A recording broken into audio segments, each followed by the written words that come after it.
Hi friends, welcome to one day vlogs. இப்போ தான் நீங்கள் ஃபஸ்ட் டைம் நம்ம சேனலில் பார்க்குறதா நம்ம சேனலை மறக்காமல் சப்ஸ்கிரைப் பண்ணுங்கள், லைக் பண்ணுங்கள், ஷேர் பண்ணுங்கள்.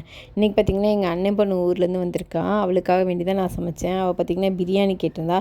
எப்போதுமே அவங்க அம்மா சாம்பார் தான் செய்வாங்களா, அதனால் நீங்கள் எனக்கு பிரியாணி செஞ்சு தாங்கத்த அப்படின்னு சொன்னால் சரின்னு சொல்லிட்டு என்ன பிரியாணி வேணுமான்னு கேட்டிருந்தேன். மட்டன் பிரியாணி தான் வேணும்னு சொல்லியிருந்தேன். அதனால் கொஞ்சம் மட்டன் வாங்கிட்டு சிக்கனும் வாங்கியிருந்தாங்க. சிக்கனில் கொஞ்சம் போன்லெஸ்ஸாக எடுத்து அதை வந்து 65க்கு போட்டு பரட்டி வச்சுட்டு மீதியை வந்து சிக்கன் கிரேவியாக பண்ணிட்டேங்க. 65 பண்ணுறதுக்கு பார்த்திங்கன்னா மிளகாத்தூள், கொஞ்சமாக மஞ்சத்தூள், இஞ்சி பூண்டு பேஸ்ட்டு, ஒரு முட்டை, கொஞ்சமாக மைதா மாவு, உப்பு, கொஞ்சமாக எண்ணெய், இது எல்லாத்தையும் மொத்தமாக அடித்து ஊற்றி நல்லா அதில் வந்து பரட்டி வச்சிட்டோம்னா சூப்பராக இருக்கும்.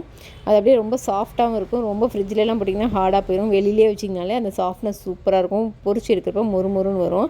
அதுக்கப்புறம் கிரேவிக்கு பார்த்திங்கன்னா வெங்காயம் தக்காளியெல்லாம் போட்டு வதக்கிட்டு கொஞ்சமாக வந்து தேங்காய், மிளகு, ஜீரகம், சோம்பு, இஞ்சி பூண்டு வச்சு நல்லா அரைச்சிட்டு அதுக்கப்புறம் அதை வந்து சிக்கனை போட்டு நல்லா வதக்கிட்டு வதக்கி வெந்ததுக்கப்புறம் பார்த்திங்கன்னா இந்த மசாலாவையும் தூக்கி ஊற்றி நல்லா கிண்டினா கிரேவி ரெடி ஆயிருங்க. அதுக்கப்புறம் பார்த்திங்கன்னா பிரியாணிக்கு நான் வந்து எப்போதுமே வந்து சக்தி மசாலா பிரியாணி பவுடரே யூஸ் பண்ணிடுவேங்க. நான் வந்து பொடி அரைக்க மாட்டேன். அது போட்டாலே சூப்பராக இருக்குன்றதுக்காக இஞ்சி பூண்டு பேஸ்ட்டு அரைச்சி போட்டுருவேன். அப்புறம் பார்த்திங்கன்னா புதினா, கொத்தமல்லி எல்லாத்தையும் அரைச்சி போட்டுருவேன். அரைச்சி போட்டுட்டு அதுக்கப்புறம் பார்த்திங்கன்னா வெங்காயம் தக்காளி எல்லாத்தையும் போட்டுட்டு பவுட்ரு, அந்த மசாலா பவுடரையும் போட்டு கொஞ்சமாக மிளகாத்தூள், மஞ்சத்தூள் வந்து போட்டு பிரியாணி வந்து மட்டனை போட்டு வதக்கிட்டு அரிசி போட்டு நல்லா மூடி வச்சுட்டா சூப்பரான டேஸ்டியான மட்டன் பிரியாணி ரெடி ஆயிடுச்சுங்க. எல்லாத்தையும் சூப்பராக நாங்கள் எல்லாம் ஃபேமிலியாக உட்காந்து சாப்பிட்டோம். அவள் ரொம்ப திருப்தியாக சாப்பிட்டது எனக்கு ரொம்ப சந்தோஷமாக இருந்துச்சு. சரின்னு சாப்பிட்டுட்டு சற்று நேரம் படுத்துருந்தோன்னு பார்த்திங்கன்னா அவளும் என் பொண்ணும் பார்த்திங்கன்னா ரொம்ப வந்து ஆட்டம் போட்டுட்டு இருந்தாங்க. கண்ணாமூச்சி விளாட்றேன், அங்கிட்டு விளாட்றேன், இங்கிட்டு விளாட்றேன். சரி தூங்கவே முடியல, சரி சின்ன பிள்ளைங்க விளையாட்டும் அப்படின்னு சொல்லிட்டு விட்டேன். அப்புறம் ஈவினிங் ஆயிடுச்சுங்க. ஈவினிங் ஆனோடனே என் பையன் வந்து படிக்கிறேன்னு சொன்னால், என் பொண்ணு பார்த்திங்கன்னா 8th வீட்டு பொண்ணு, பக்கத்து வீட்டு பொண்ணு, எங்கள் அண்ணன் பொண்ணு எல்லாரும் கூட சேர்த்து வச்சுக்கிட்டு பாட்டு பாடி டான்ஸ் ஆடிக்கிட்டு இருந்துச்சு. என்னம்மா இப்படி பண்ணுறான், படிச்சுட்டு இருக்கான், அவன் 10th அப்படின்னு சொன்னேன். அவள் அதை பற்றி எப்போ பார்த்தாலும் அவனே பற்றி சப்போர்ட் பண்ணிகிட்டே இருக்க. லீவு தானேம்மா, லீவில் கூட ஜாலியாக இருக்காமல் எப்போ தாம்மா ஜாலியாக இருக்க போகிறேன் அப்படின்னு அவள் ஒரு கேள்வி கேட்டாள்.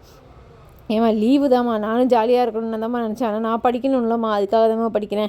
அட்லீஸ்ட் இந்த லீவ்லையாச்சும் நான் படிக்கிறேம்மா அப்படின்னு சொல்லிட்டு அவன் ஒரு பக்கத்து புலம்புனா. இப்படி மாற்றி புலம்பிட்டு இருந்துச்சுங்க. அப்புறம் நான் கடுப்பாயிட்டேன். ஏம்மா இந்த பாடுபடுத்துறீங்க அப்படின்னு சொன்னேன். அப்புறம் 2 பேர்த்தையும் சமாதானப்படுத்திட்டு நீ சத்தம் போடாமல் டான்ஸ் ஆடு, நீ சத்தம் போடாமல் படின்னு சொல்லி ரூமை லாக் பண்ணிட்டு போயிட்டாங்க. அப்புறம் பார்த்திங்கன்னா இந்த வந்து ப்ராடக்ட் வந்து மீஷோவில் வந்து நான் ஆர்டர் போட்டிருந்தேன். இது பார்த்திங்கன்னா அந்த ஒட்டரை அடிக்கிற குச்சி தான். அதில் மொத்தம் 4 கொடுத்துருந்தாங்க. நல்லா இருந்துச்சு. சரி நான் வாங்கினா அந்த ஸ்டிக்கெல்லாம் சூப்பராக இருந்துச்சுங்க.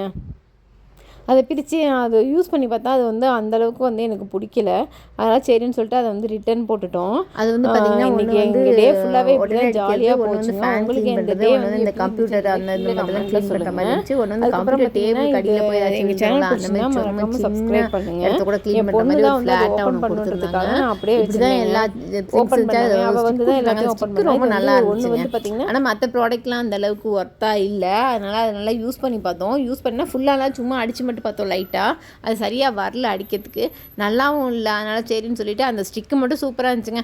அப்புறம் அடித்து பார்த்துட்டு நாங்கள் அது வேணான்னு சொல்லிட்டு ரிட்டர்ன் போட்டுட்டோம். என் பொண்ணு வேண்டாமான்னா, இல்லைம்மா நம்ம வேறு ஏதாச்சும் வாங்கிக்கலாமா, வாங்குறதே நம்ம எப்பயாச்சும் தான் வாங்குகிறோம், நம்மக்கிட்ட காசு கிடையாது, இருக்கிற காசு தான் எதையாச்சும் ஒன்று வாங்குகிறோம், அந்த காசு நல்ல திங்ஸாக இல்லாட்டா அதுவும் வேஸ்ட்டாக போயிருமா அப்படின்னு சொல்லிட்டு அப்புறம் அவளை சமாதானப்படுத்திட்டு திருப்பி வாங்கின எல்லா திங்ஸையும் வந்து ரிட்டர்ன் போட்டுட்டேங்க.